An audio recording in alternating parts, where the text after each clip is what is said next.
நான் தூங்கும் முன்னே நீ தூங்கி போனாய் தாயே, என் மேல் உனக்கென்ன கோபம்?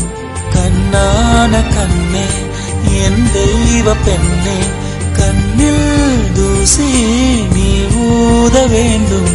ஐயோ ஏன் இந்த சாபம் எல்லாம் என்றோ நான் செய்த பாவம்.